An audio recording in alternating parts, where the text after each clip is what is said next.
tough for a rookie receiver, man. You know what I'm saying? To find his way in the NFL. It's tough, especially with a rookie quarterback. I think Caleb Williams is gonna be fine, man. I think that people jumped the gun on him way too early, saying he was a bust. I don't can't believe people are saying that about him. I mean, I wouldn't quite say he's a bust, but I don't know if, like you said, it's something internally. Maybe it's the coaching. Like I said, I know Eberflus is. I still can't believe that guy got a job. I mean, I think he's. I've watched single-handedly him lose 4 or 5 games, and I'm not even a Bears fan. You know what I'm saying? Just watching it from afar, I've seen him lose some games for this team the last couple of years.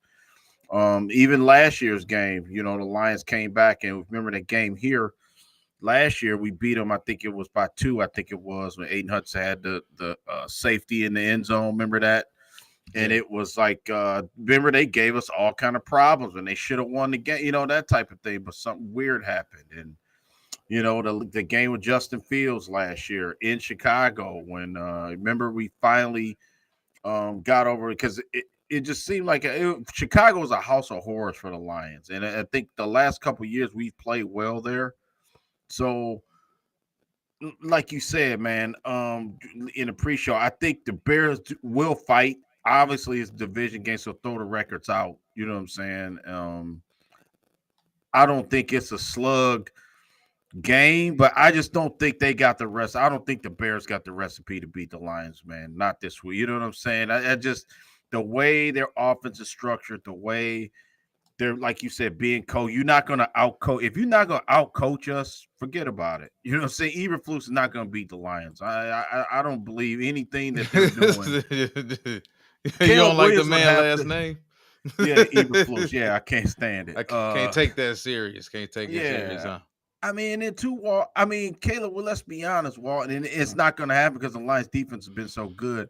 Caleb Williams would have to be for remember Jordan Love came here last year Thanksgiving, and Jordan Love literally was flawless. Remember, they came up and just pulled the rug out from under the Lions and was up like 21-0 in a blink, man. You know what I'm saying? I just don't see the Bears doing that. I don't. You know what I'm saying? Now, 10 points, if I was a betting man, I wouldn't bet the 10 either, because I think, when you have a division game, Thanksgiving, listen, Chicago's still in the back of their mind, feel we make the playoffs. I don't know. The NFC is a juggernaut playoff wise.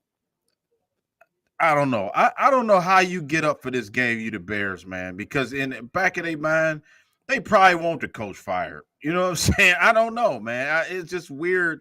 Is Chicago in a weird spot right now? I can't believe it. You know what I'm saying? Look at my man to the right. He even like, man, this guy here is something else.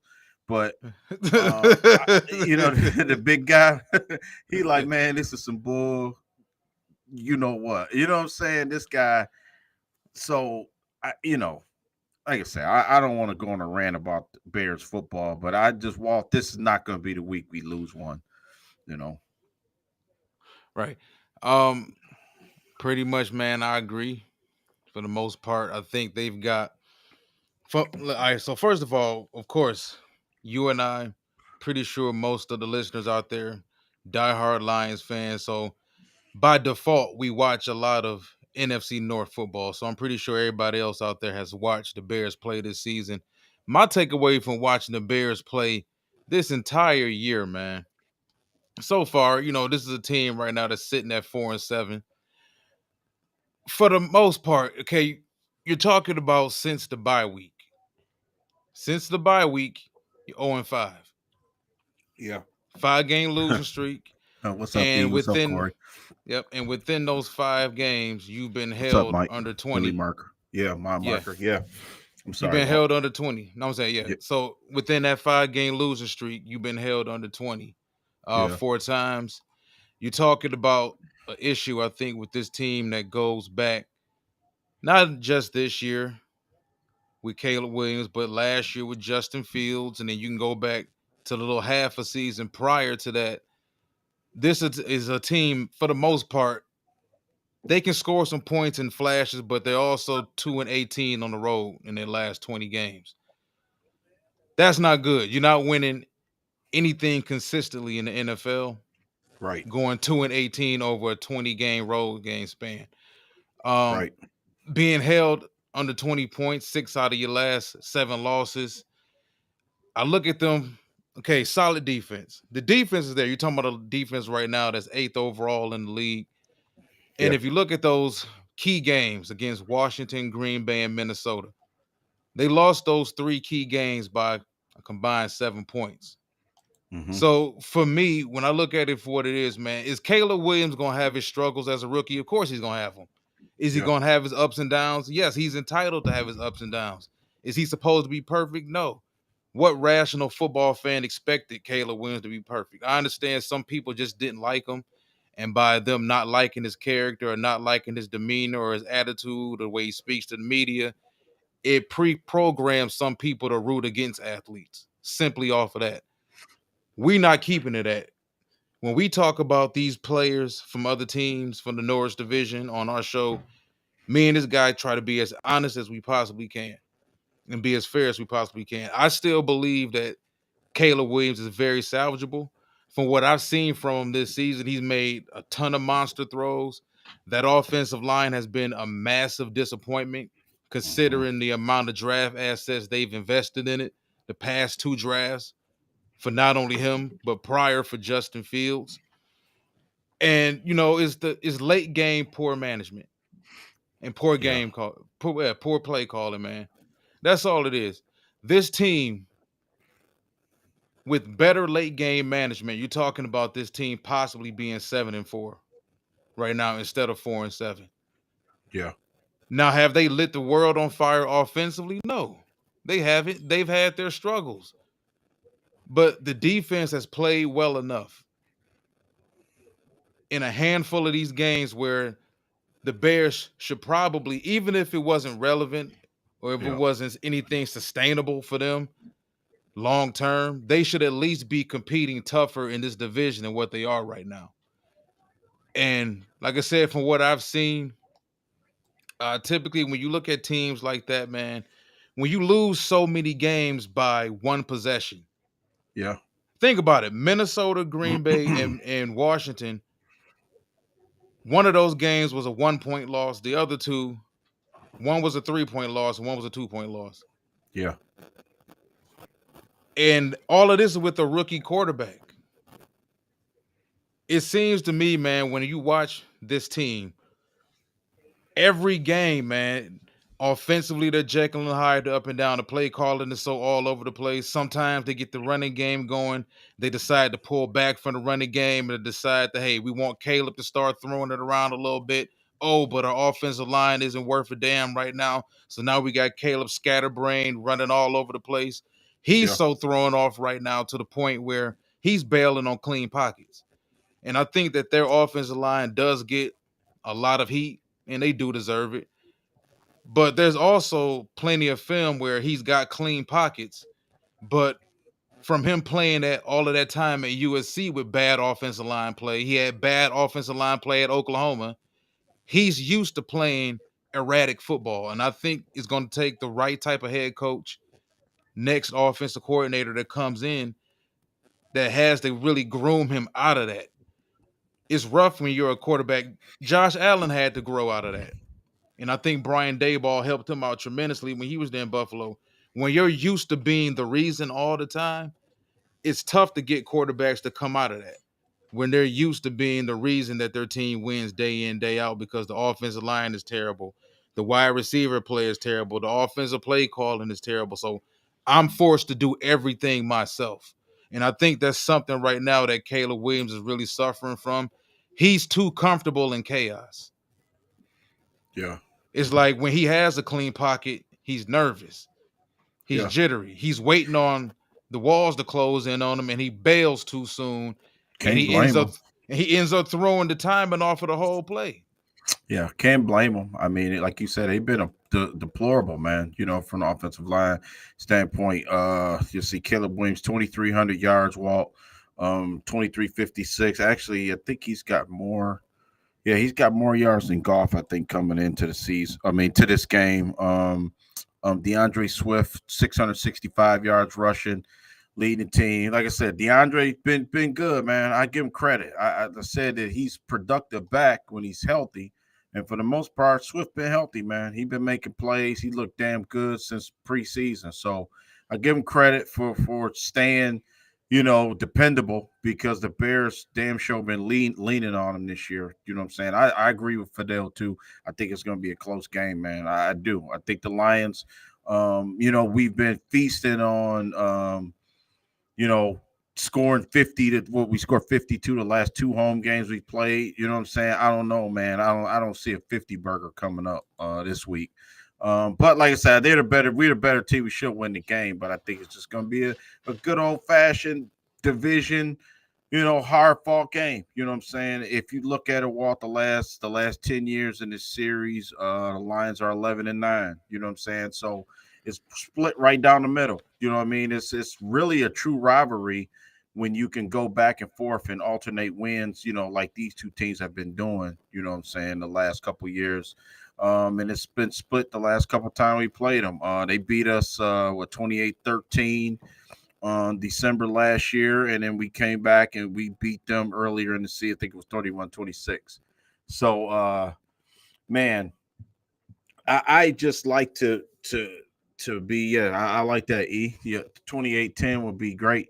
Um, it's always, entertainment, and then plus two, listen, the Bears 4-7. This kind of like, I don't want to say it's their Super Bowl. I mean, it may not be that big, but they're in national TV, man. You know what I'm saying? I mean, Caleb Williams is his first taste of playing on Thanksgiving.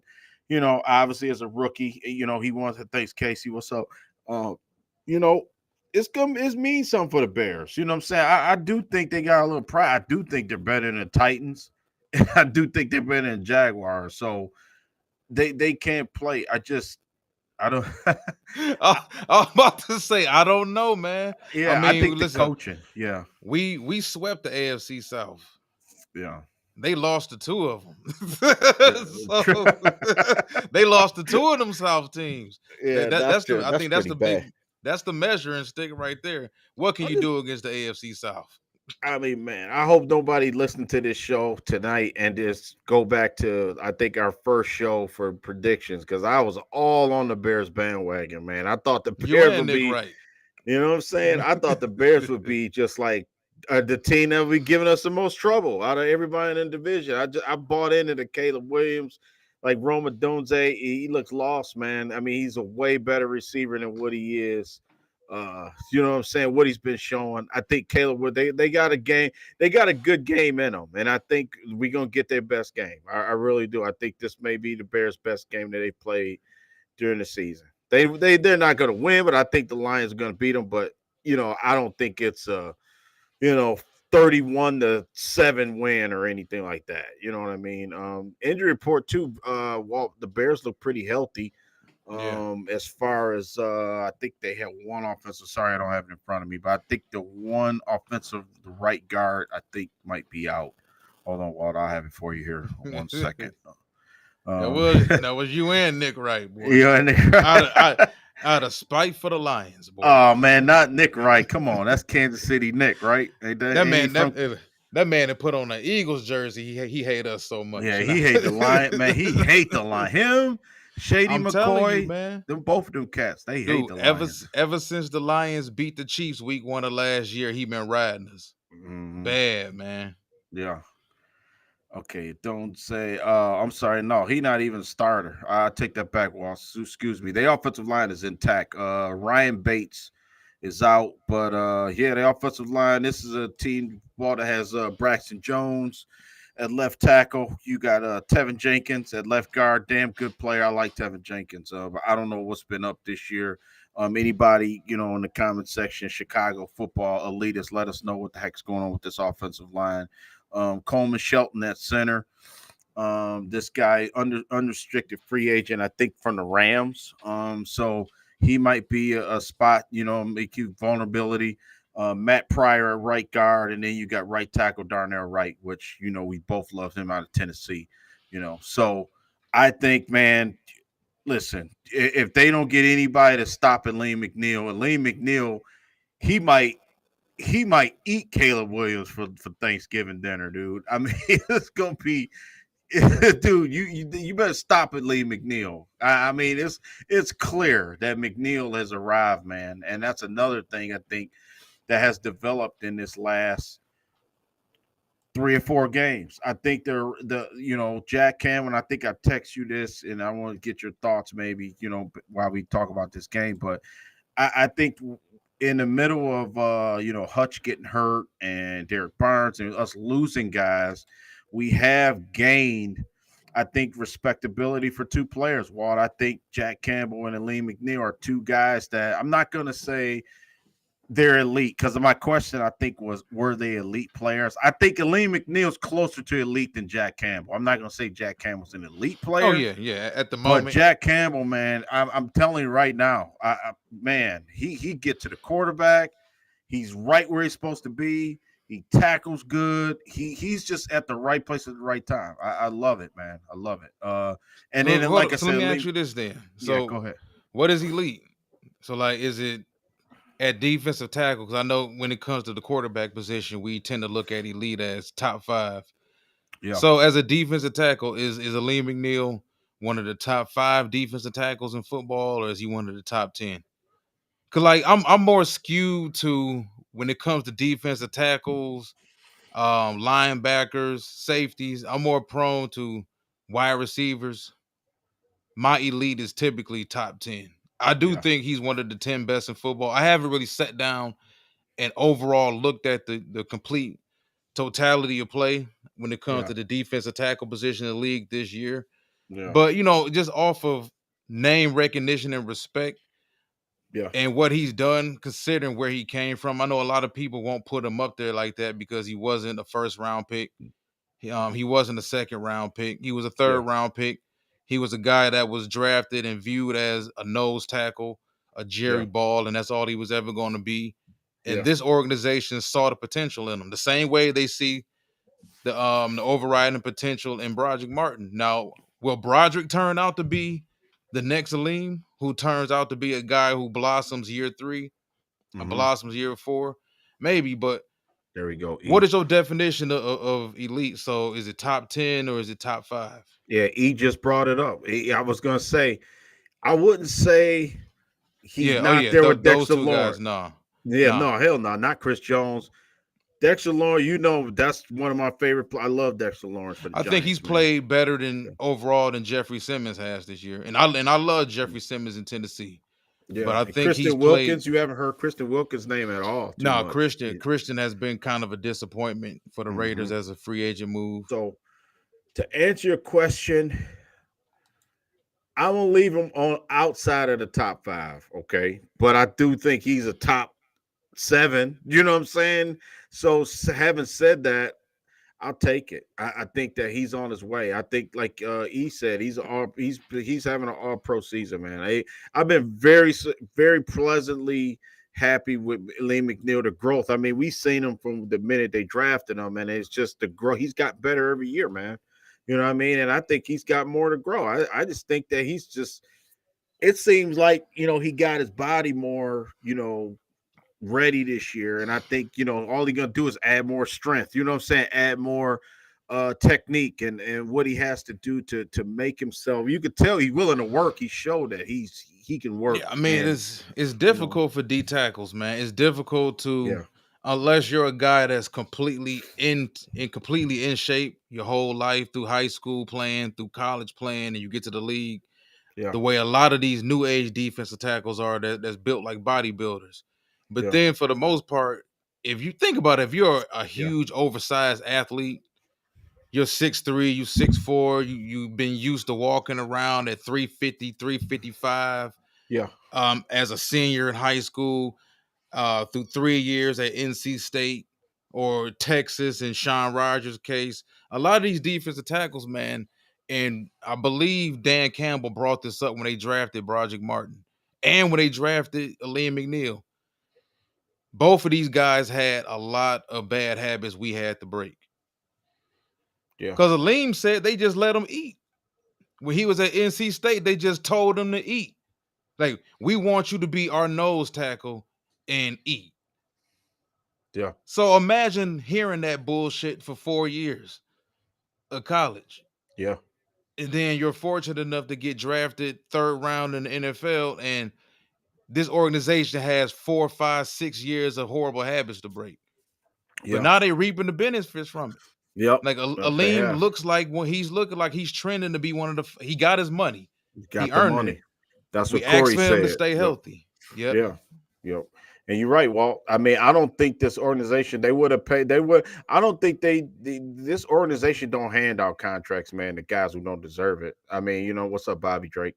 I, you know what I'm saying, Walt? They not giving you anything. This organization, if you don't earn it, they'll give it to you. They'll But I give you think every opportunity to earn it too. to earn, you know what I'm saying. So I do believe that that he's trending towards a Pro Bowl player. You know what I mean? I really believe that. I believe Lee McNeil. He's a guy you got a game plan for. I do. And if the Bears ain't ready for him, listen, he ate up. I think E said it. And E, knows Lions football too, and he pretty much said Quentin Nelson is.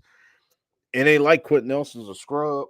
You know what I'm saying? And can't play. Quentin Nelson is a damn good football player. You know what I'm saying? And Lee McNeil was in the backfield. I counted. It was at least 3 times that he got just blew his man up and was out. He was right there. You know what I'm saying? So, I just want to add that too. As much as we talk about how many players we've lost, we've also gained, like I said, 2 dogs on defense, man. Like at the beginning of this season, nobody kind of put them in as maybe impact players. Maybe, people say, oh, well, Jack Cam was a role player. You know what I mean? He's not, a guy that's going to be highlighted on any, you know, uh, football analyst packages or anything like that. But I just like what they've done with those 2 guys. It's just those 2 guys are a prime example of, we got the right guys in place, right guys coaching this team. You know what I mean? The right guys that's been leading the way, since 3-4 years ago. And one thing I did like, with Dan Campbell, I think some of those, locker room speeches, you don't want to get caught up because a lot of it is for the camera. The cameras are rolling. So, Dan gets to talk and stuff like that. But he did say, what I thought was interesting. He said, you know what? He said that, AG, Ben Johnson, he referenced those guys. He gave game ball to Scotty Montgomery. He said, listen, when I came, we were 3-13. He said it 3-13, and we hadn't won a road game in forever, and just a bad. Everything was all the bad stink of the past was on this roster, on this organization. You know what I mean? And since the minute whatever it was, man, when he was, like I said, we always talk about the second year, After the he was Miami here. Dolphin loss. Yeah, and ever since that game, man, they were 16-5. I think Dan Campbell said on the road that was significant. I didn't really, I'm a stats guy. I didn't really think it was that high. They've lost 5 road games, Walt, in the last 2.5 seasons. That's crazy in the NFL. That's unheard of, man. You know what I'm saying? I don't care who you playing. I don't care if you're playing the Bears. I don't care if you're playing the Cowboys. It's hard, man. Look at Kansas City. I mean, not to always just punch the Kansas City drum, beat the Kansas City drum, but I mean, they barely beat Carolina. It just shows you week in and week out teams can play. Philly just barely beat Jacksonville. You know what I mean? A couple weeks ago. So Tennessee just won this week. You know what I'm saying? It's just like every week, everybody, these are NFL players. You know what I mean? They can It ain't happening to us though. You notice you look you notice you sitting in there, you sitting in class, you looking around, and this kid over here getting spitballs tossed at him, and this kid getting balled up piece of paper thrown at him, and this kid getting the back of his seat kicked. Ain't nobody doing that to us. Ain't nobody doing that. Like, y'all catching it over there, ain't you? Huh? Yeah, No, right. we good right now, man. I just think that, to me, I'm not taking the 10 points. Yeah. If you're trying to make money on the game, I would think you would probably take the Bears to cover those 10 points. Yeah. I still think Detroit dominates them. Detroit can dominate the Bears and still win by less than 10 points. I just think that considering that they can't push the ball down the field unless it's a broken play, and Yeah. whenever Yeah. offenses tend to break out into those broken plays and force throws downfield, that's where Kirby Joseph thrives. That's where Brian Branch thrives, especially once you start getting those free wide receivers running reckless routes downfield, all of those cutoff routes, because the quarterback is in backfield scrambling. So now you got to break your route off and bring everything back. And now you're bringing everything back into the direction of Brian Branch and Yeah. Jack Campbell. And Yeah. it's too much going on right now, even though we are hurt. I think if Yeah. we were a little bit more healthy, I would take us to win by 14 plus probably. Yeah. But since we are so beat up, we are talking about what, 3 games in 11 days Yeah. overall that this team ultimately ends up playing. The short ass week, talking about from even though they're used to it now. Dan Campbell talked about, we play on Thanksgiving every year. I think this team is gradually getting used to it, and they're still relatively young. It's still a lot of work. It's a lot of Mhm. wear and tear on the body, man. And they only human. And I think fans are, everybody's wants that. Remember how things used to be back in the day with Barry Sanders and the Lions, regardless of how the Lions would break our hearts during the regular season, they was always really good on Thanksgiving. They was good to blow somebody out on Thanksgiving. Remember, that's how things used to be in the early 90s Yeah. until the Lions got real bad. And, Yeah. and then they started losing every Thanksgiving game. Till I think 2016. I think fans want us to, that's the last thing fans want. Aside from the Super Bowl, I think fans want to get back to kicking ass on Thanksgiving. Yeah. Yep. Teams know that, oh, we got to go play at Detroit on Thanksgiving. Them boys about to clown on us. And Mhm. fans want to see that this year. Yeah. Yep. Personally, I don't care as long as we get the win. That's my Yeah. whole thing. Stay ahead of Philadelphia and get the win. But I'm gonna take the Bears to cover those 10 points. But I do Yeah. got the Lions winning. I think the Lions win 27-17. 2017. Okay. Cool. Yep. And I like I that. mean, I got my bad, 26-17 rather. 26-17. Yeah. Okay. Yep. I got the Lions winning too. Well, under the 10. I'm going Lions 31, Bears 23. So I think it's going to be 8-point win, something like that. I do think they'll go over the number too. Yeah, I like that too, Corey. 31-17. And to in a selfish way, I remember we was talking on the phone earlier, and I was telling you, like, I just want to see Jared Goff win a couple games. Like, it's getting ready. I think the fans, we getting ready to see a good treat when we play the Bills, man. And I think it's really no pressure on neither one of the teams to win. I mean, I know I'm kind of getting ahead of myself, but what I'm saying is I think Jared Goff could get back in the MVP race. And the only way you're gonna have to do it is to get your numbers up. You know what I'm saying? I mean, we all know how valuable Goff Yeah. is to this I team. think a big performance against Buffalo could do it. Yeah, exactly. Yeah, and what better way for Goff to have another, 3-4 touchdown game, 300 yards against Caleb Williams, the top pick in the draft, coming to our house. Goff has, he don't have that rah-rah, like not in my house type thing. He don't have that. He's like a silent killer type thing. You know what I'm saying?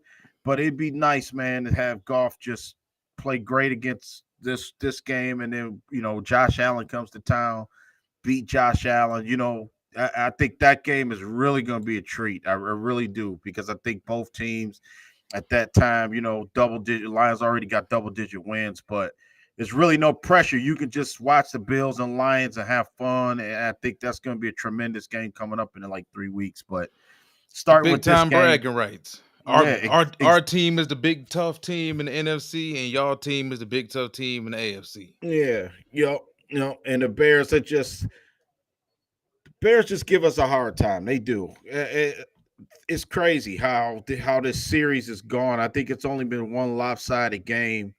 I think it was 41-10. I think it was. I was looking at all the old scores, but other than that, it's always like a tight game between the Lions and the Bears. You know what I'm saying? All the time. It's gonna be good. I mean, I want to see Caleb Williams up close and pro this line, how he handles the crowd, how he handles that Lion defense, you know what I'm saying?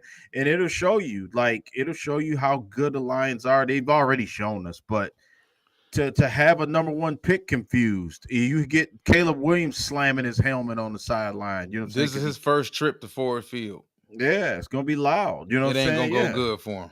It's not yeah, gonna go yeah. good. And AG, somebody just put in the comment, hey, AG, that man is doing everything right, getting surgical with it, if like Denzel would say. You know what I'm saying? And hey, everything that AG has done. I mean, we knew it like a couple years ago. We kept saying like Aaron Glenn needs the talent. Aaron Glenn needs, to get his side of the ball rectified, and then let the man do his job. You know what I'm saying? And man, I tell you what, it's a beautiful thing right now to see the Lions defense, because you always thought about the line. Remember even last year, like when our team was good, we finally won a division, couple playoff games. What happened? Ultimately, we lost to the Niners, right? Again, say what you want.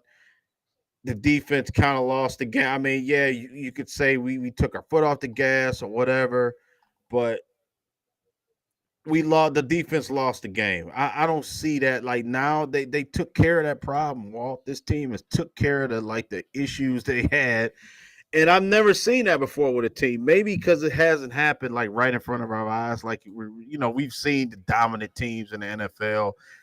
I even heard somebody on the radio say like, even okay, like the Eagles last year, and I keep referencing. I give you credit because you kept saying that was like a hollow 10-1 last. Remember the Eagles was 10-1 last year, like the Lions, and you kept saying there's something not right with that team, man. And sure enough, they lost 4 out of 6, and then I got feel the bounced in the same way playoff. about I feel the same way about the Chiefs. Like it's when you're winning those tight games and you're a championship proven team, even though the Eagles Hurts didn't win the Super Bowl. Yeah, Foles did when he was there, but that's still a championship yeah, organization. So, when you win, when you're constantly winning and playing bad, yeah, oh, that's championship pedigree. That's yeah. grit. That team is mentally tough. Yeah, They what's up, won't be Jo? denied. Joseph? What's up? Soon as you Yeah, start losing those games, all hell breaks loose, and then everybody notices your flaws. They was yeah, 10-1 last year, and I don't say everybody, but a lot of people just chose to ignore the flaws that Philadelphia had simply because they were 10-1. And that's when right. they started losing those games and wasn't winning all those close games anymore, people started to see Philly for what Philly really was. Yeah, yeah. I answered. Good question, Corey. I could see. Yes, I could. I could see Aaron Glenn coaching the Cowboys. I do, because I think he from Texas. Obviously, probably want to coach Houston, but to me, he ain't getting that job no time soon. I can see him in the state though. You know what I'm saying? Because close to home. Much as I hate to say it, I think one of them guys gonna get a job, man. That's how I feel about it. So I feel like this extra special season is just going to be, something that we can all remember, and just relish it, and then just worry about the coordinator thing after the season's over.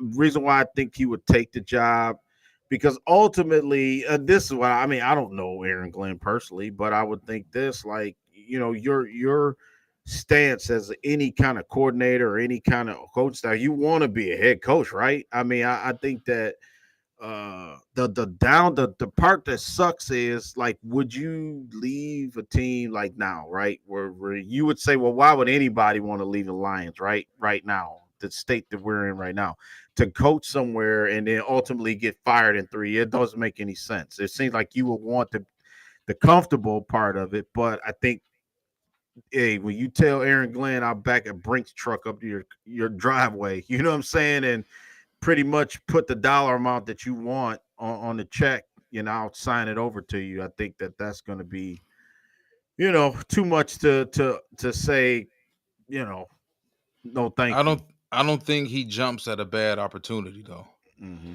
You know, um, Considering he could have left last year, he could have left the prior year, and sitting back and being close to Ben Johnson, seeing how Ben Johnson has maneuvered through his head coaching opportunities the past 2, 3 off seasons, how he's manipulated those situations, and how strategic he's been in all of it, Yeah. it's clear Ben Johnson ain't taking a bad job. Now, Yeah. does AG not have those same reservations? Because let's be honest about it. It may not be the same for a black head coach the way it is for a white head coach. He may Facts. get the utmost worst job. And like you said, he could be fired in a year and a half. Like they don't bad organizations do bad organizational things. Yeah. And we was at one point in time, people were worried about him possibly being, even with the Saints, being a Rudy hire. And I never wanted to see him be a Rudy hire. A Rooney hire where he goes into a situation where Yeah. you're hired to be fired. Yeah, we don't really want you like that, but we're going to sign you for 1 year, give you a real terrible roster, get those extra picks for signing you. And then, we'll fire you in a year and a half when you start 0-5 next year, 0-6. Then we'll be justified in not bringing you back because you've lost for a year Yeah. and a half. So now we can legally fire you. Like, I Yeah. never wanted to see him go through one of those shitty situations. Yeah. And I just think that, man, like you heard about the Jets. I think that's a terrible situation to go to. He's got pieces on defense, but I hope that, and that's one thing I think defensive coordinators, when they become head coaches, they focus too much on the defensive side of the ball. And you need defense to win, don't get me wrong. But you got to be able to score. You need to have that right guy under center. Like DeMeco Ryans is having the success in Houston he's having because he's got CJ Stroud. He hit on the quarterback. Mm-hmm. Doesn't happen that often where you hit on the quarterback immediately as soon as you go to a team. You get your guy, and he's young, and he's really damn good. And you hit on your very second first round pick ever in Will Anderson. And Yeah. then you inherited Derek Stingley Jr. and you inherited Jalen Petrie. And like, you have to have, well, I'm not even gonna say have to, because DeMeco Ryans turned down some jobs before he got the Houston job. And I think that black head coaches and black assistants need to be more picky when it comes to their career. This is your career we talking about. Stop taking Yeah. these The shithole first thing. jobs. Yeah. The first Right. thing. Well, I can say this. I agree with everything you said, by the way, but I do think a little bit is, don't you think that, a lot of these guys have the Dan Campbell, I can turn it around thing? You know what I'm saying? Like everybody probably, the first thing they're thinking, I can turn it around. Like Steve Canales, I think is that Carolina's coach, right? He probably like, I'm taking this job. I'm one of the youngest head coaches in the league, but you know what? I'm gonna be the guy to turn it around. You know what I'm saying? And I'll look at Dan. He got T-shirts. He got Applebee's commercials. He got you know what I'm saying? He got Grit. every Yeah, right. You you know what I'm got saying? grit. So now Dan is a celebrity around here, man. You know what I'm saying? Starbucks, his dog.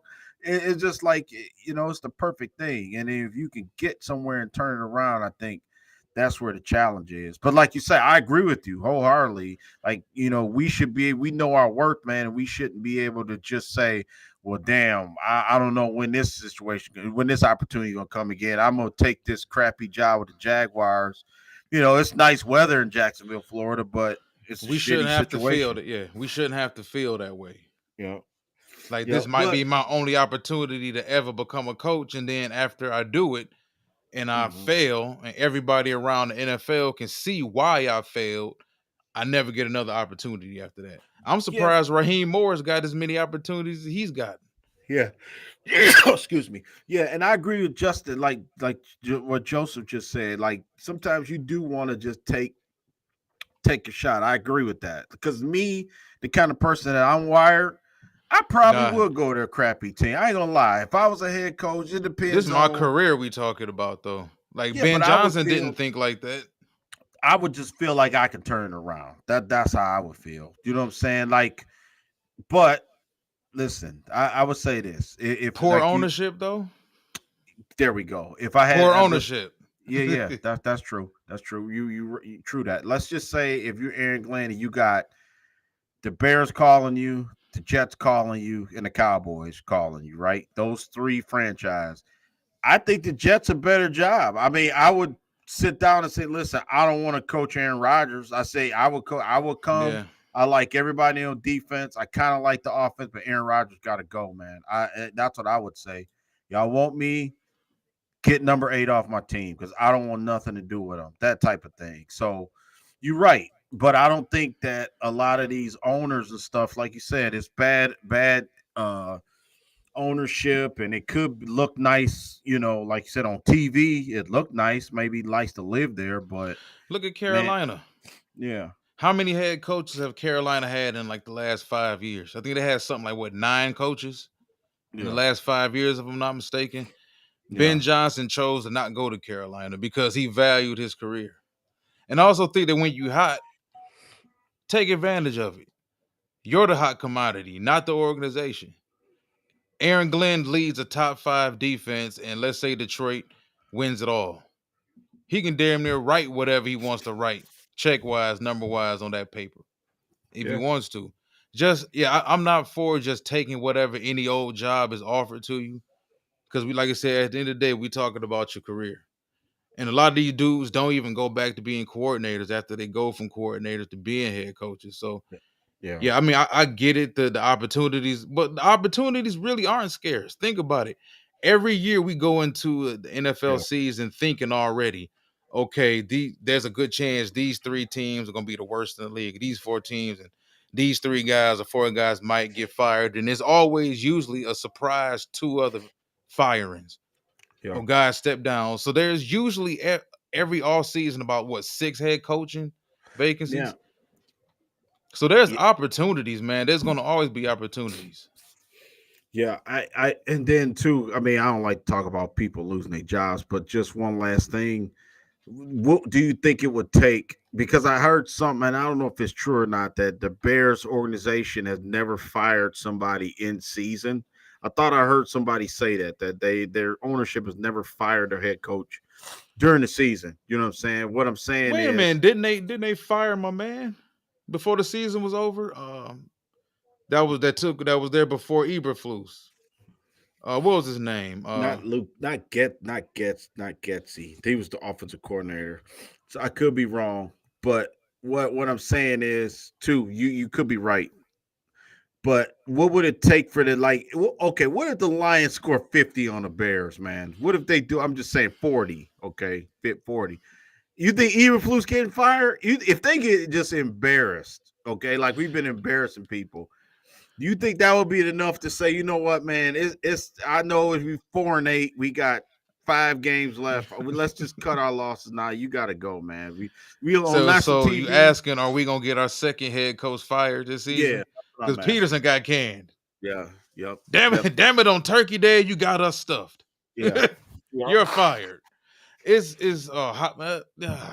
Damn it, that's what we do here. We We cause get coaches things. fired. Yeah, things happen. We break up Shaq and Kobe in the final. You know what I'm saying? We We make GMs make tough decisions immediately after you lose to us. You yeah, got a get the hell business out of here. decision to make. Yep. It's Yeah, possible, man. It's possible.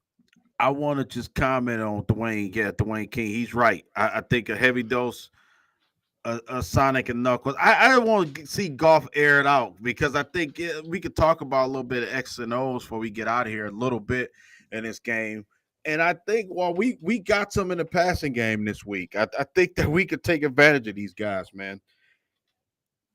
You know what I'm saying? And airing it out a little bit. And I like Dwayne King, Tim Patrick, man. Tim Patrick has looked real comfortable. The last 4 games, I think he had 3 catches last week for 40 or 50 yards, if I'm not mistaken. Last week, blocked down the field. It was a highlight package.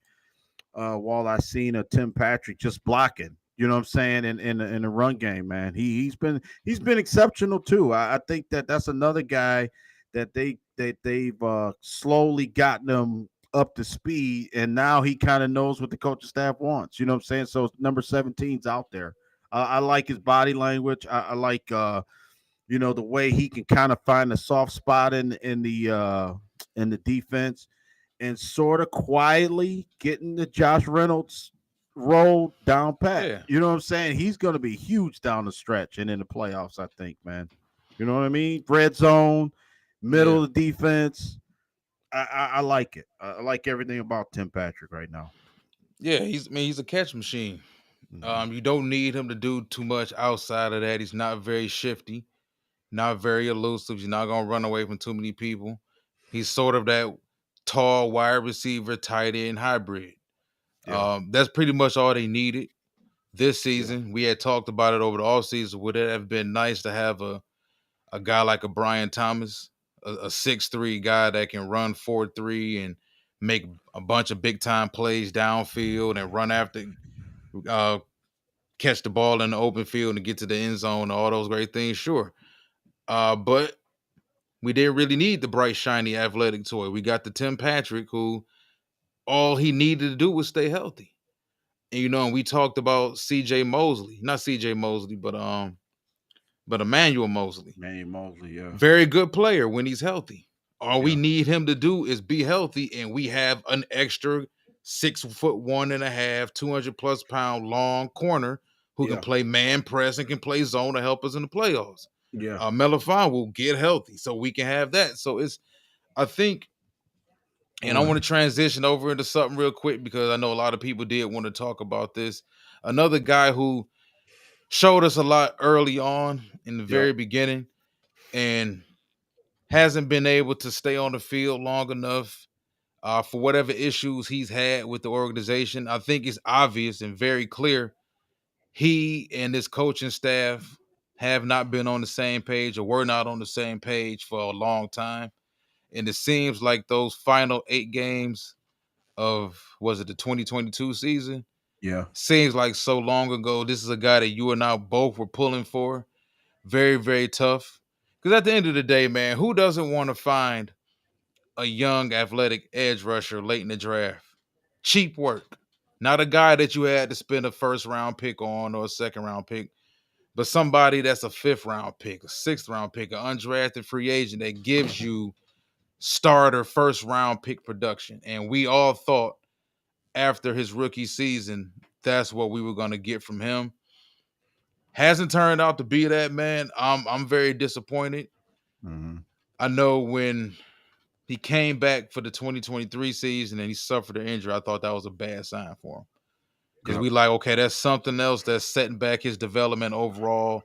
We heard about them wanting to make him an off-ball linebacker, take his hand out of the dirt, not let him rush the quarterback as much as he probably should be. I thought he was a born edge rusher.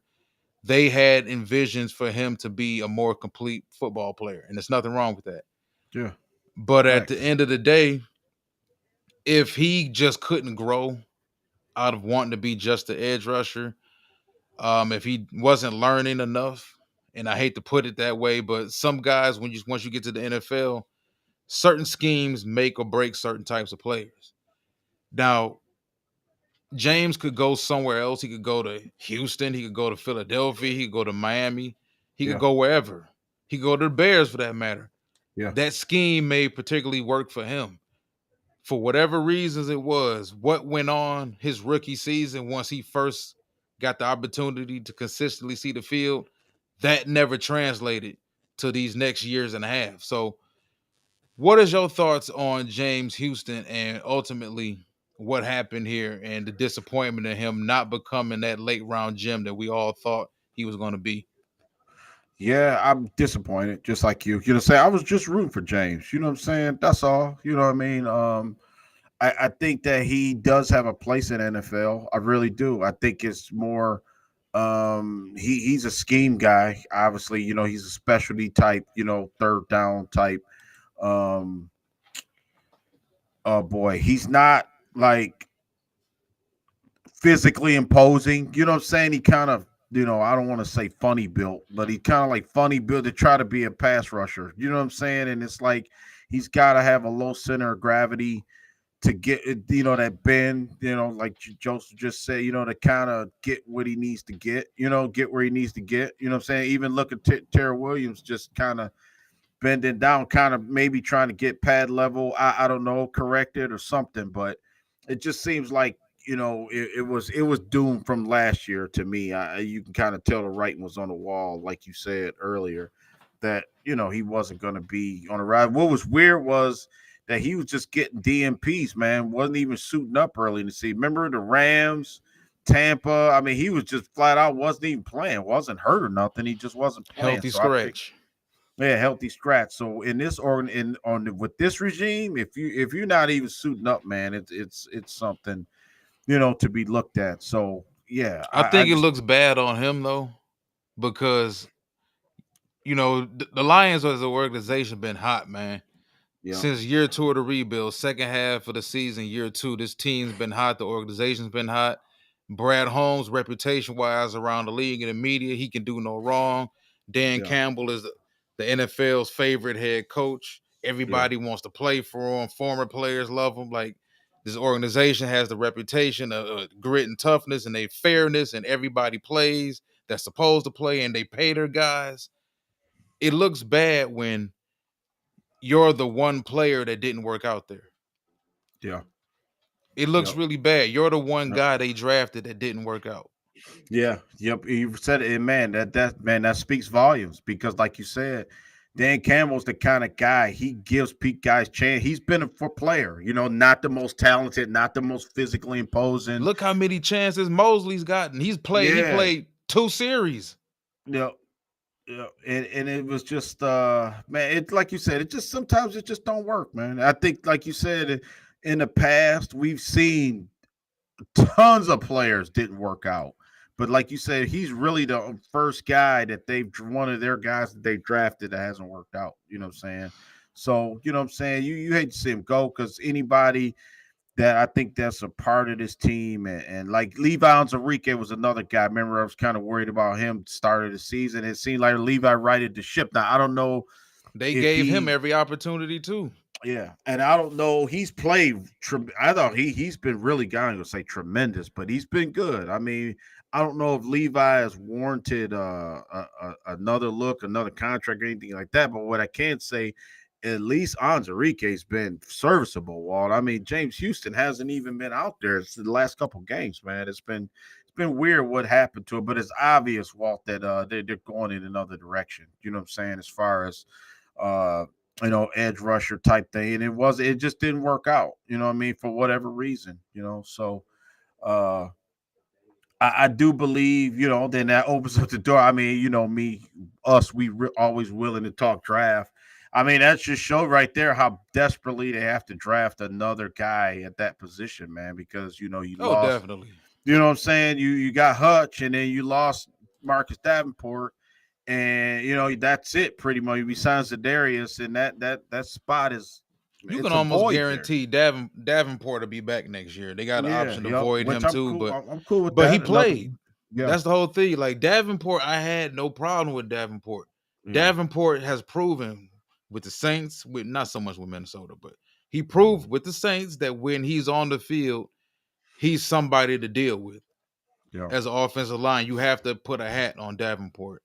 And It when just he was playing with Hutchinson, it's hard to say how much better we would be because we undefeated without both of them. ain't so, that crazy? so it's like how much better will we have scored 70 in Right. one of these games? Like Yeah. we out there, yeah, and we out there still shutting teams out in the second half without our two starting edge rushers.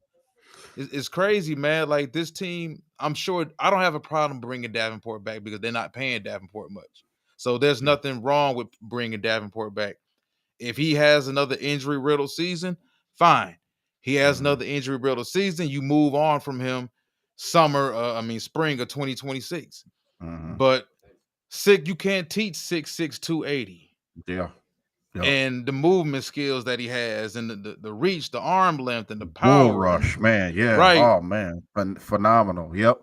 Yep. And I think Dwayne had a good question about Dave Montgomery. It looks like Dave Montgomery and St. Brown limited practice Yeah. today. It looks like they're going to both play. Dan Campbell said he expects them both to play. Um, that's just something right there. It looks like, and then to think about if they do play this week, they're going to get. Well, like Walt said, they're going to get just 7. I thought they'd get more days off. No, because we play the following Thursday at home against Green Bay, so we get It is 7. a night game. 6. Yep, it's So a night cool. game. Yeah. So it's like a regular Sunday, but And don't have to yeah, travel either.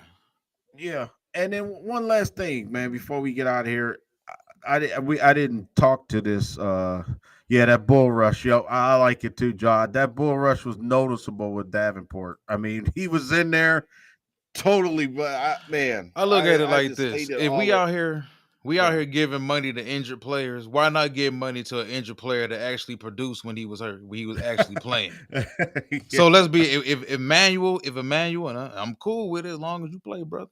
If he can get another deal and be brought back, and it's a yeah, good chance, I think. Well, I don't know. Melifonwu's a different deal. I don't know how they really feel about him.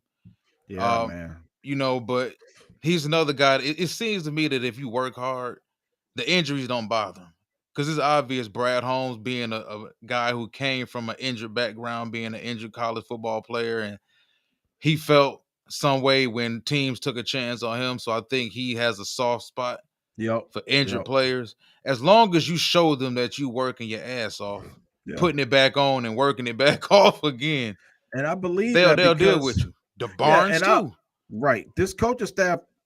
Well, they not letting nobody slide. I don't think that they're this go. If you're not doing what you're supposed to do, you're not a Detroit Lion. I truly believe that. Then you got to work, man. You know what I'm saying to Look get at where DJ you. Chark.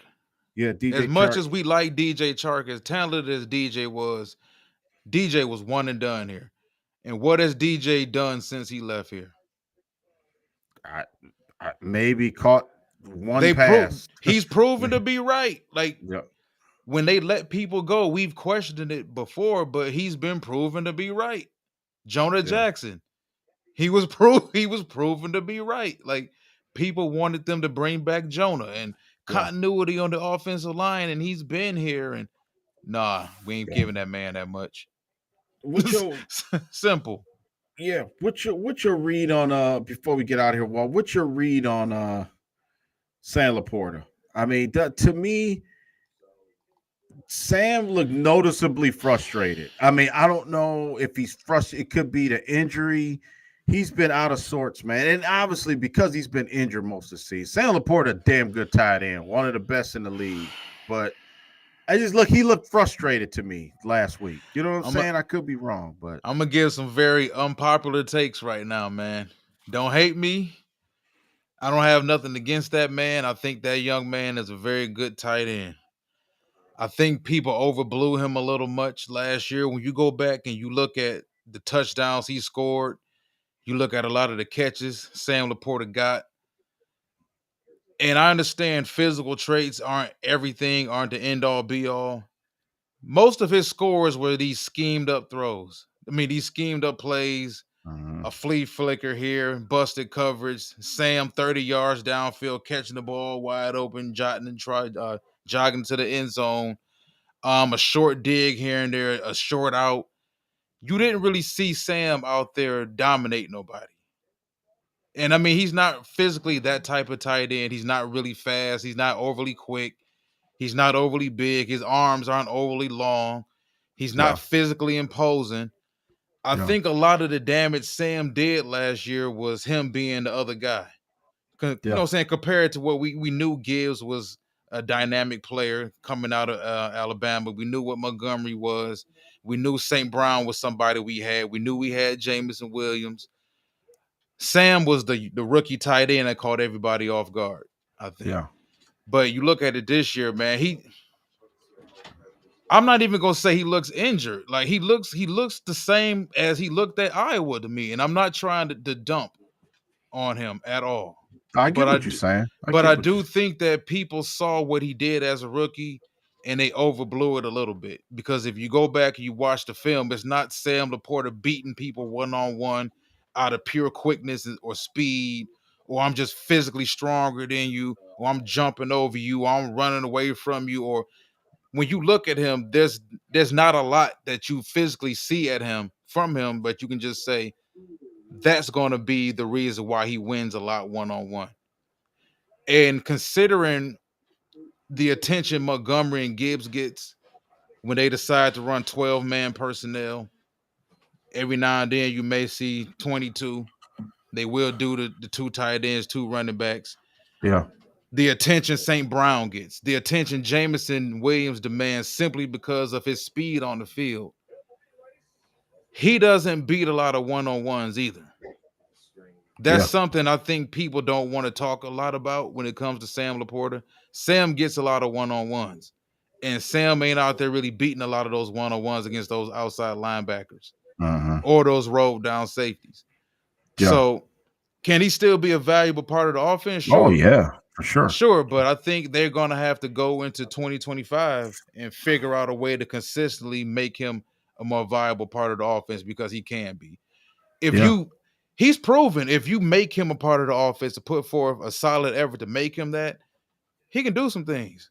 Look at Uh-huh. what he did at Iowa. He did so much at Iowa because he really wasn't great at one thing. And they didn't Yeah. have any other offensive options at Iowa. Just being honest about it, man. And I like Sam, but I'm just gonna call a spade, man. I think what a lot of the success he had last season was because of the scheme, and it was because of the fact that he caught a lot of people off guard. Nobody expected Sam Laporta to be as good as he was that early, Yeah. and for them to bring him into it. Yeah, facts. Man, understood everything you said, brother. I agree. But I can't say this, and I think a couple our listeners just say, he was schemed open a lot, but two, I think people not they're covering him more. You know what I'm saying? I think you're not gonna sneak up and get That's Sam. what Joseph's saying. Like, I'm You know what I glad he mean? saw that too. Like a lot of people do see that. Yeah. Because there was a couple times, like you said, I think he had 10 touchdowns last year, something like that. And like you said, a good portion of them bad boys, he was open with nobody in the screen, bro. He was around them. You know what I'm saying? And scored a lot of those. But and I was looking at his catches. He's got still like I want to say the third. He might be third on the team in catches still. I mean, he's been hurt. I think him and Jameson Williams had around the same amount of catches, like 29 or something like that. So, but yeah, I mean he's a part of this team. I was just saying, I think a lot of it too. He hasn't been healthy. To me, he noticeably doesn't look comfortable to me. You know what I'm saying? It's just almost like they're kind of maybe. I don't want to say they're forcing him out there, but it seemed like he just doesn't look comfortable to me. Just maybe from the injury aspect, but that's the one thing about having a long season like this because guys like him could be a guy that they really lean on in the playoffs. A guy like Tim Patrick. That's why I think it's a beauty of a team because St. Brown if he's gonna bring it, bro. You know that Yeah. teams know St. Brown getting it can't stop it, right? Montgomery and Gibbs gonna get theirs. Teams know it, still can't stop it. Jameson Williams is the wild card, but then if you add Laporta into his role, sort of what he did last year, that's just another headache, man. The team's got to Tim Patrick as well. So I just want to pick your brain about that. That's all. I like I said, I totally agree with Yeah, everything you said. You know what I'm saying? So you're I right on think the that money. I think with Laporta, man, if he was hurt, we would have known by now. We know about everybody else on the team that's hurt. I don't think they would necessarily be just trying to keep what's going on with him under wraps. Could it be Yeah, something off the field? Now you really speculating. yeah, But I don't know, man. I think a lot of times as fans, when we see a player underperforming or not having the same impact statistically they previously had, we point to injuries. I can't look at anything when I watch him play and say, yeah, that's that right there. His shoulder's bothering him, yeah. Let's or he's see got an here. oblique injury, or you can tell his back is giving him problems, or he's playing with a sprained ankle or a high ankle. We can't really tell any of that. We all speculating, Yeah, and I just if the dude was hurt, we would know. I'm pretty sure we would know. If he had 10 injuries, I'm pretty sure we would know about at least 3 of them, yeah. even if it's a broken finger, whatever it may be. I just don't think I'm not gonna get back into it because people gonna take it as me dumping on one of our players. I just try to be as honest as I can about the players, man. I think No, he's a good, yeah, I think yeah. he's a good tight end, but there's like I know he could. I get it. All of our players are the best. Yeah. Hey, I get it, man. They just to all the put it in best. perspective right here, okay. I just want to go through this real quick. This will put in perspective. St. Brown, 71 catches, 9 touchdowns. You got Jameson Williams, 29 catches, 4 touchdowns, 600 yards. Sam Laporta, 28 catches, 385 yards, 3 touchdowns. Still ain't bad. Jahmyr Gibbs has got 26 for 265 and a touchdown. Tim Patrick with 19 catches. Even Dave Montgomery has 24 catches out of backfield. So Khalif Raymond 16. Yeah, it's pretty. Everybody's in that. Like Jameson Williams should hit 30 catches. Laporta and Gibbs, they're all like around the same. So they've been kind of distributed evenly. That shows you how good St. Brown is. St. Brown got 71 catches, bro. I mean, it's crazy to be targeted that many times. And to be his stature, and he can't, and he can't be stopped. He's got 9 touchdowns. St. Brown's he's been exceptional, man. I just think that people just don't realize how good he is. You know what I'm saying? You call him a slot receiver, call him whatever you want, but the dude is a Pro Bowl, having a Pro Bowl season, man. Jahmyr Gibbs, same thing, Pro Bowl season right now. 886 yards. He's got 250 yards more than Montgomery right now. 10 total touchdowns. I just like to look at the stats, man. Gibbs has been phenomenal too. So yeah, he's broke out. I think no. we all said that last year. We was waiting on him to show us Alabama Gibbs. We getting Alabama Gibbs this year. And it's great that him and Montgomery had a relationship they have. There's no competition between the two of them. Winning has a lot to do with that too. Because I think when you playing on a losing team and I'm splitting carries, and then guys start thinking about incentives and all this other stuff. But Gibbs has said that from day one, Montgomery's been great for him in his development as like his big brother. And they're happy for each other on a week-to-week basis. Whoever gets the most yards. Gibbs is more athletic and faster, so I just expect we all expect Gibbs to have more yards ultimately. And the writing's on the wall with running backs. I think running backs understand I probably got a good 2, maybe 3 contracts in me for the most part, especially if I'm a power back before they're ready to move on.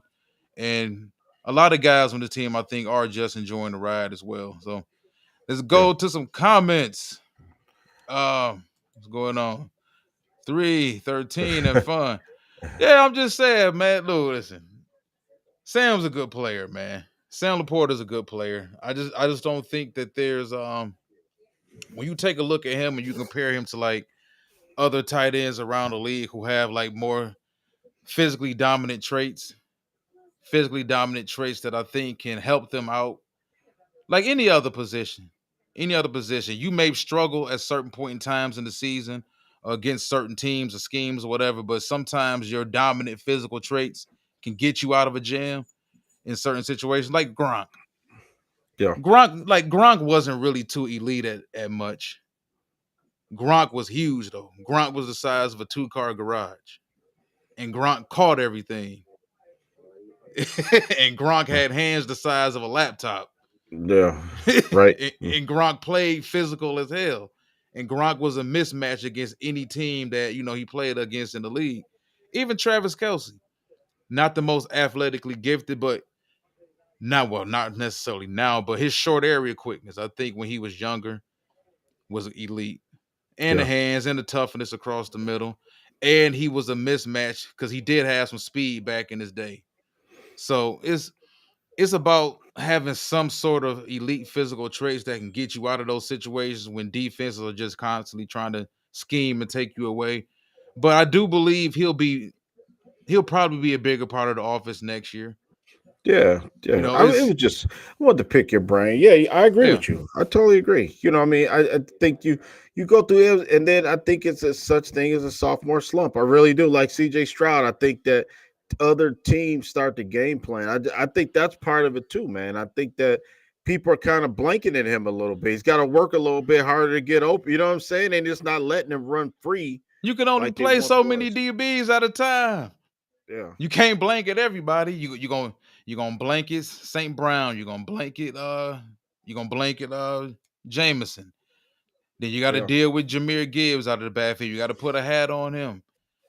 I don't think teams is really scheming to take him away like that. I think if you game planning for Detroit, I'm thinking about, okay, how do we figure out a way in the first 2 quarters to deter these dudes from rushing the football? Mm-hmm. That's if I'm game planning it against Detroit. And then Yeah. also, how do I make sure St. Brown doesn't have 11 catches for 130 and 2 touchdowns on me? Those are the two key things I think I'm worrying about. And then if they really get in their bag, now you're talking about Jameson Williams getting a 70-yard touchdown. Yeah. I think, and I think that I think that the reason why it's a method to Ben Johnson's madness. Get out of here, man. I prefer my tight ends black athletic guys. I think that it is a method to Ben Johnson's madness, though. You know what I'm saying? I do think he does set up for the next game. You know what I'm saying? I do think certain plays he's running and certain things he's doing to set it up down the road, man. He's methodical in doing that, and I think that again, I think that and Mr. Morale said, and I agree with that. You know Yeah, what I I'm agree saying, with Mr. that too. Morale?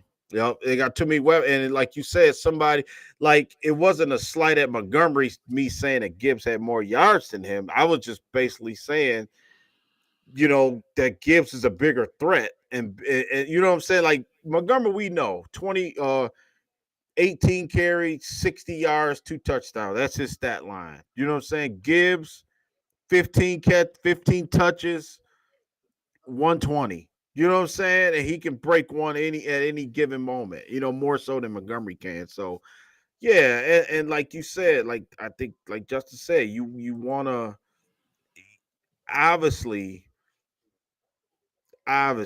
you signed David Montgomery. You know what I'm saying? That's not what you're saying at all. When you have, like you say, you got a window with these players. All these guys got a window, man. Look, I remember I said Jared Goff got a window. You got maybe Our coordinators got windows. everybody's Like, got a window, it's a right? And window. it's like that's so important when you're looking at this thing from like a desperation type thing. Because like remember last year they didn't win, right? They didn't beat the 49ers. And basically, we were saying it ain't no guarantee they're gonna get back. And obviously right now they're better than they were last year, the Lions. But when you in this window, man, you gotta take advantage of it. That's why losing in the playoffs is tough. It's tough. Some of these teams never recover from blue. Like you said, the Eagles never been the same since they lost that Super Bowl. You know what I'm saying? And they're good, but I, Somebody jump in this. You froze up for a yeah. second, but they brought you back. Oh, okay. Okay. Run up the scores report, mental warfare positive. Yeah, I agree with that. I think that's kind of weak anyway. You know what I'm I don't saying? think For they ain't running up the score. Teams just playing nah, shitty football. Like that's I bullshit. loved Like it. if we running the dude, if Jared Goff is just dropping back and we beating up on Tennessee and we up by 30 on Tennessee and he's still dropping back throwing the football and Goff has 38 pass attempts, I can understand that. How are we Yeah. running up the score when we running the football though? Well, I think maybe people saying that maybe Campbell was leaving the starters in too long, and then I think Justin somebody said it too. I want to touch on about St. Brown returning punts. I don't like that either, man. I was talking to a friend of mine. We was talking about it at work. I don't like that. Don't have if Khalif Raymond's going to be out. I totally agree. Put Vaki in there. You know what I'm saying? I No even Jameson prefer Williams? Jameson Williams. I prefer that. Do not put St. Brown returning punt. And then remember the second one he returned, he got railroaded. It was like the guy took his legs out. It's like, man, it just feels like something about to happen. Stop. Stop it with doing that. And I can say this. This is what I'm gonna say about the running up the score thing. I don't know. Like you said, Walt, you running the football, so it's not like you sitting there. I thought the only game they was making a statement on was the Cowboys. I think they really made a concerted effort to try to take them boys and rip their hearts out. You know what I'm saying? Just because of what happened last year, it was real petty. I loved every minute of it. I wish they would have But I scored don't 60 know. on the I mean, Cowboys. You know what I'm saying? everybody else been beating up on Dallas too. Maybe they just stink this year though. Yeah, they won last. They lost. They've been everybody homecoming game this year. Mm-hmm. Yeah, I agree, Ralphie. I agree. It's a double-edged sword. I don't like playing our guys well into the fourth quarter when the game is over. I don't like that part of it. You know what I'm saying? But I don't mind them scoring. Hey, if they score 40 in 3 quarters, then you can't really. Man, But Reynolds in a came fourth, in the other game and got a big run. So it's like, yeah. man, what do you do? What do you do? You damned if you do, damned if you don't. What do you do when you're that good that you're playing the team? Think about Jacksonville. Yeah. And this is what I don't get about this whole getting angry at teams for quote unquote running up the score. At the end of the day, man, what is you supposed to do as a really good team if your opponent don't give a damn that Sunday? They don't give a damn about their head coach. Mm-hmm. They don't give a damn about their offensive coordinator, defense coordinator. They don't like management. Don't nobody want to be there. I'd rather be at home No. with my family right now instead of playing for this terrible organization. Yeah. That a lot of that goes on with these teams. So that's a team that's already mentally gave up before they even take the field. So you're a team that mentally gave up, and you're taking the field against a team like Detroit. That's no nonsense. We Yeah. coming to play football. If y'all not coming to play, that's y'all damn fault. Yeah. We And out that's there, and I think 313 made that point. We just running our offense. right. Right. Yeah. That's true. Like somebody, I remember they were saying that about the Warriors. Like when Golden State, I know it's football and basketball, it's different. But like you said, Golden State shoot threes, bro. I mean, that's what they do. It's not like, you know what I'm saying? They ain't about to Oh, automatically y'all start running up the score. running up layups. You know what I'm saying? They ain't about to start shooting Clay Thompson ain't about to start shooting layups now. You know what I'm saying? So same thing with the NFL. Like you're running your play. Only thing I can say is get Goff out of there fourth quarter. You know, get Montgomery out of there. You know, the guys that you need to get out of there, get out of the, you know, that's all I'm saying. You know, but yeah, I agree. Especially with the Packers, with the Cowboys. You kidding me? If I was a coach, run it up on them boys, like Ryan Day gonna try to do against Ohio, like Michigan. You know what I'm saying? It's like they so upset and so petty and so rivalry is real with Ohio State, Michigan. They gonna try to run up the score on Michigan if they can. You know what I'm saying? So I don't think it's gonna happen. I think Michigan gonna play a little bit tougher than people think, but they the reality is they still want to run up the score. You know what I'm saying? I think you do want to do that, and it depends on who it is to an extent. Like if you shitty, like the Jaguars, the way y'all playing this year, the way y'all gave Trevor, dude, y'all deserve to get 60s put on y'all because y'all a horrible Man, organization. listen. You know, So, dude, all of this is common sense. Most of the hate is just from people who just don't want to believe in us and don't want to like us. It's all yeah, simple math. If you're last in the league in time of possession, that means you give away tons of possessions. How are you going to give the Lions possession after possession after possession after possession and expect them to not score? So what are we supposed to do? Y'all keep going 3 and out, but we supposed to get the ball back and just sit on it and not try to score? That's how you end up getting hurt. no, Man, right, we talking about football, man. If right. y'all ain't That's right. ready to play, y'all not ready to play. All of this weak shit with professional players talking about, oh, I don't like them running up the score. Ain't nobody running up those score in our court. How are we running up the score and our quarterback only threw the ball 22 times? Yeah, it feel like they get hit with a dump truck, man. I loved it though. The one play remember when they tried to throw it to Sewell against the Cowboys? I loved it, man. That was just like the ultimate middle finger, man, to them. I thought it was. You know what I'm saying? Like you said, who cares? Who cares about the Cowboys? But stuff like that. I just what you said. You want to stop it. You don't like it, stop it. That type of thing. Xavier McKinney, who I like, I was surprised that those words came out of his mouth because he's a pretty good player. He's pretty tough, good leader, type player. So he should know better. But I'm surprised he went to the media and said what he said on that. Because he knows that. Any player that's played in NFL would know that. You know what I'm saying? Just well, not to know, but just to have that mentality, like if you don't like what's being done, stop it. Pretty much. And it's a good point what you said. You know what I'm saying? As far as like, Jared Goff didn't have 50 attempts for, 390 yards or 400 yards. He had, like you said, we just ran with what was within our offense. So Right. And that's If what the if happened too.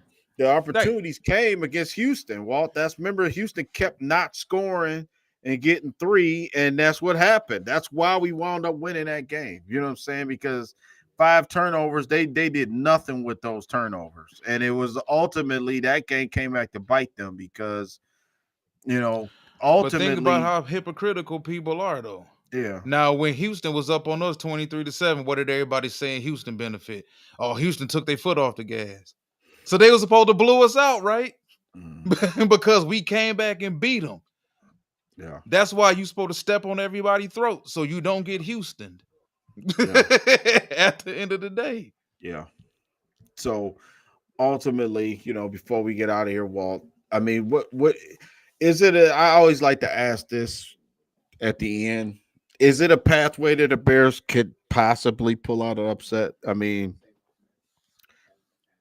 I don't think you see it.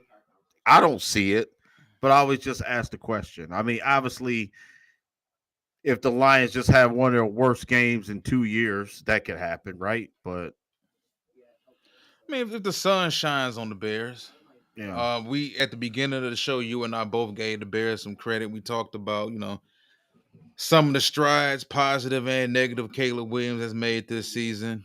We talked about how good the defense has been. They've been eighth overall in the league. So far, they've been top 10, I believe, in takeaways, interceptions. So, the defense has been good. They've been opportunistic. They've ran the ball well at times. The play call has been kind of inconsistent, passing wise, as well as running the ball. They've been running him a little too much as well.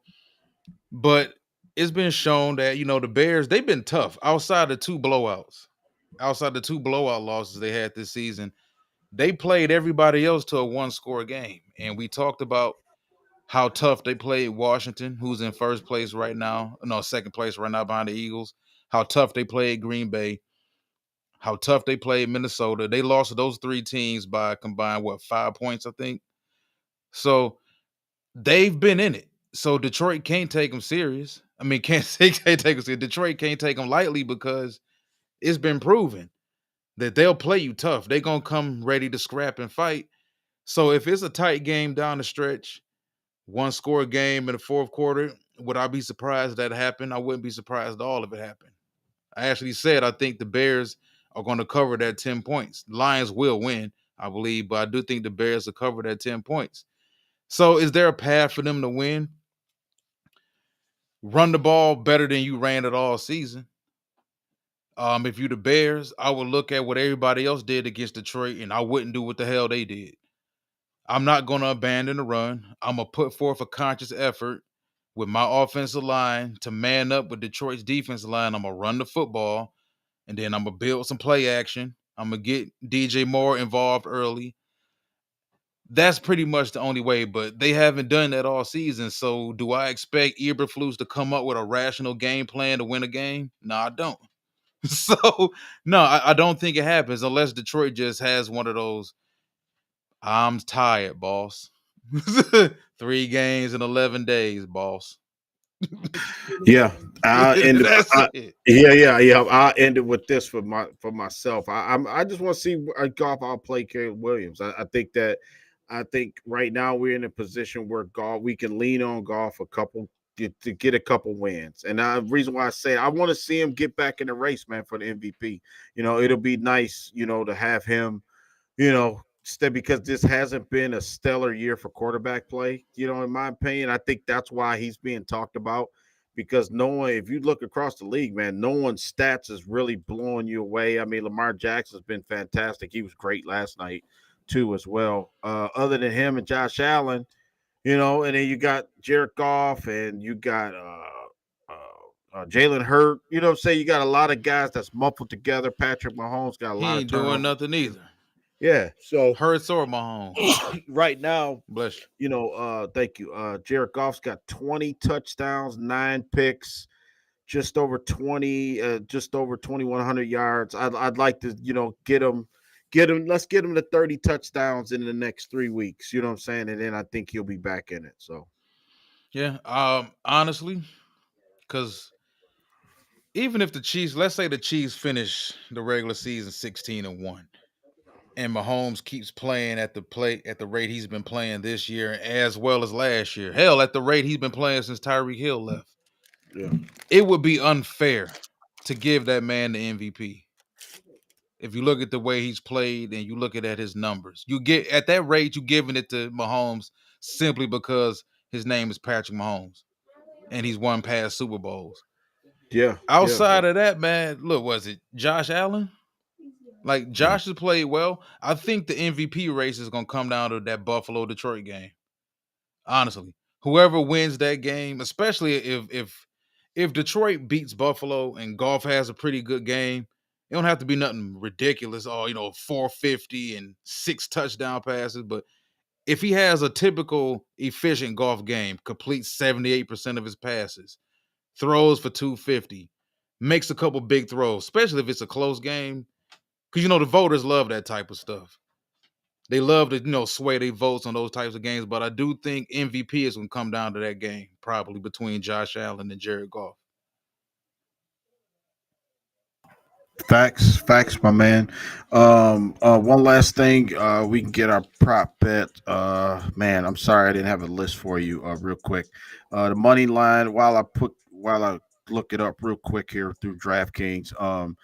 Look like the money line is plus 400 on Chicago, so you can win a pretty penny if the Bears, pull out the upset this week. You know what I'm saying? So I mean, if you feel froggy, and you trying to get some early Christmas money or something like that, man, you might want to do it, and hopefully something weird happens, and they win the game. That's the only thing you could be thinking here. I'm trying to pull it. Okay, I'm in right now. Let's see. I just want to see some prop bets. I like to have some fun with these. Let's go. I love anytime touchdowns. Let's go anytime touchdowns. Let's see what we got here real quick, just impromptu. Uh, Anytime touchdown this week, Walt, is Jameson Williams plus 180. And then if you feeling really good, Jameson Williams 2 touchdowns plus 1,300. Anytime touchdown. Hey, 2 touchdowns, bro. hey. Well, listen. Plus 1,300 Do I on that. do I think there's any chance St. Brown won't play? We heard he's questionable. I think he Uh, plays. yeah. That's just him. He's gonna play. Move, dog. Want to come over to me? I know the show should be over by now. Every time this clock reaches like an hour and 20 minutes, he come downstairs like, Yeah, man, you yeah. still My talking? son too. My son the same way. He like, Dad, it's time to wrap it up. What you doing? No, I think it's St. Brown could be limited even if he plays. Laporta's not playing. It's possible. I mean, plus 1,300. What you got to lose? 2 touchdowns. Yeah, bro. That's good odds right there, man. Gotta let's go good old Oh, and fashioned. Jalen Johnson not playing either. Star Oh corner for yeah. the Bears. Oh boy. Jameson could have a remember Randy Moss, his Oh, rookie season had three remember catches four for three 180. yeah, 180 and 3 touchdowns. Yeah, it could be. I can see visions of Randy Moss this week for Jameson Williams. Okay, passing yards. I love this matchup, Jared Goff and Caleb Williams. You got Jared Goff. Oh boy, it ain't no good odds for Goff this week because to even win some money, even money all the way to like 250 yards passing, I don't like them odds. Jared Goff, well, to win anything, it's like 275 plus is one plus 160. I don't think that's a good bet at all. Even Caleb Williams plus 250 yards passing, wall plus 145. Nope. You can feel real froggy with Goff with 3 touchdown passes though. 3 plus touchdowns is 330 plus 330, and then you got Caleb Williams 2 plus touchdown passes thrown plus 165. That's not bad. If you want to go there. And let's go Russian props. What about DeAndre Swift? I'm interested against the Lions defense. You got oh boys, this shows you how good the Lions defense is because if you bet DeAndre Swift with 60 plus yards, Walt is plus 155. So that means Lions got hell of a defense. So for him to get 60 yards, bro, you can win some money. You think he can do it? You think Nope. he can? You don't think, you don't think Listen, man, Swift gonna get this 60? our defense nicked up. They ain't that nicked up. Yeah. I don't see it happening, man. Look, the Bears don't even stick with the run enough. Yeah. I don't see it happening, man. We talked about this since the bye. I don't know what the hell happened at that bye, week 7, but them dudes is 0-5 since that bye.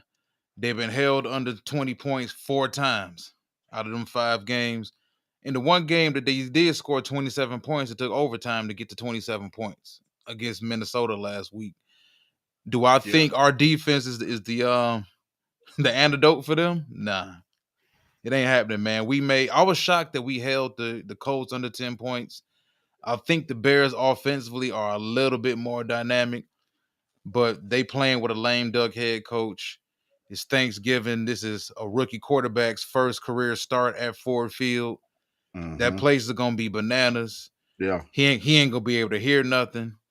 He ain't gonna be see nothing but a sea of blue and white in that crowd. I just don't see it happening. I don't see the Bears cracking 20 again. This is Yeah. about to be another game where they struggle to crack 20 points. And like I said before, if you can't crack 20, you're gonna struggle beating us. Tampa, the one team that did it. Yeah. That's the one team that did it, man. And I don't see anybody else being able to do it. Yeah.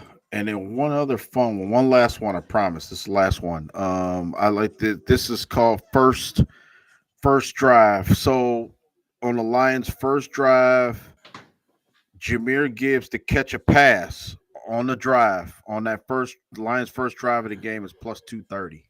Just for Gibbs to catch one Oh, pass. you think That's they gonna that's get fancy? yeah. Because remember, because Montgomery's usually the guy that starts the game. So yeah, like you said, maybe they pull a trick out and yeah, it's See, they, interesting. I like they, those, they man. they hit some Quavo before they went out there and called the game Yeah, out. they start So the this is the holiday drinking Bears. early. we so confident in our ability to beat up on the Bears. We gonna all take a double shot before we leave out the locker room. Is, Oh man, they is that probably an end around to Laporta? yeah, hey, hey, coach, we never practiced this play before. Well, you yeah, about yeah. to now, I think Sam. what. So we got one Chicago. This is interesting. We got one Chicago listener. What's up, Chris Foster? He said 0-16. We'll never forget. We all won't. So I guess Hey, that. this Chris Foster person, man, they was in you exposed yourself, Chris Foster. I was watching Dan Campbell's presser a few hours ago. They was in Dan Campbell's presser talking about posting 0-16. So Chris Foster, come on, man, you stalking? Uh-huh. You stalking us, man? Come on, dude. Y'all Yeah. boys 2-18 on the road in y'all last 20 road games, man. Oh. Let's not go that route. Y'all boys can't pull 20 points out y'all ass. Let's not go that route. Come Yeah, on now, man. I 2 and think 18 on the road, and you talking yeah, about 0-16 over 10 years ago? yeah, yeah. Hating on I us mean, ain't gonna make y'all no less of a dumpster fire, guy. But yeah, I do and appreciate the fact that you joined in, though. yeah. It's all good. I laugh at stuff like that because you know what? Until the day we win, though, winning stops all. You No, know what it I'm don't. saying? People give respect. I think the Lions. That's the next step we have to From do. Is Bears, Packers, and Vikings fans, though, they gonna always talk junk, though. yeah, of course, and it's fun. You know what I'm saying? Because I trust me, I work with a couple Minnesota fans, and they always tell me how great the Vikings is, and I always tell them y'all got just as many championships as we got, just as many Super Bowls as we got, 0. You know what I'm saying? So y'all might have Oh, got there, but y'all yeah, still lost 4. So you know, yeah. um, yeah. Well, great show, brother. This is the last show before Thanksgiving, so happy Thanksgiving, man, to you and your family, man. Appreciate you. As we, get into the holidays and we coming back Saturday, right? We still gonna do our Oh yeah, show it's Saturday. We do a open. We about recap. to have an open house Saturday. We talking about what? You gonna do all the games from Sunday slate? Yeah, Or you know what? Yeah, we can go on the Sunday slate, especially talk about the NFC. We talk about seeding and everything, implications. There's a lot of interesting games this week. And then I know you want to do something with Jameer Gibbs. You want to revisit your analysis, when well, that Gibbs can be got at another drafted. date. Yeah, that can be Yeah. at another date. But I want you to tell the people, because you great at at what you do as far as scouting, and I want you to just go back, if you can go back to your old stuff, dig up all those notes and all those you know for everything you scouted Jahmyr Gibbs, and I think the people need to know you was on the money, man. Everything you said, like to this point to his career, I think it was significant, because remember the debate was, it was Bijan or Gibbs. Basically Yeah, we liked both, but you said it was a little nuance there that ultimately, how we wound up getting Gibbs. Basically like in the styles of running, or the just versatility. versatility. Yeah, I couldn't think of the word at all. But yeah, so we can just revisit that at some point before the end of the year. I think that's real significant. You know. Definitely. All right, man. We done had these people long enough. Want to thank everybody for joining us. Everybody that joined and then had to dip out. Everybody that joined us and remained. Really appreciate it. Hit that like and subscribe button. Share the videos if you can on your fakest, on your fakest, on your favorite, on your almost got me caught up in something there. Hey, you holiday drinking already? Almost got myself caught up in something there, boy. They was about to take the whole YouTube page. Oh, they'd have called you to call me like, man, I'm tired. We ain't doing it I'm no done. more. I ain't doing it no more. I'm I tired had of to threw my laptop in the dumpster, boy. Yeah. But no, we'll be back. We'll be back to cover a whole lot Saturday morning. Like I said, we're taking care of this game tonight. Thanksgiving's Thursday. We don't play Sunday, of course, so we'll be sat here Saturday morning, having pretty much like an open house. We'll be talking about the NFC, the AFC, give y'all some point spreads in those games. We know since everybody's gonna be all turkeyed out from Thursday Yeah. and happy after the Lions victory, we get to kick back on Sunday and watch the rest of the NFL. So for Yeah. everybody that's covering their bets and everything, we'll be up early Saturday morning Yeah. telling y'all what to bet on, what not to bet on, what to be fearful of, Yeah. what spread is good, what spread is not. And getting everybody prepared for that Thursday night game next week against those Green Bay Packers. Will we be 11-1? Will we be 10-2? More than likely we'll be 11-1 though. So with that being said, man, thanks to everybody for joining in, and one pride. Have a good happy holiday.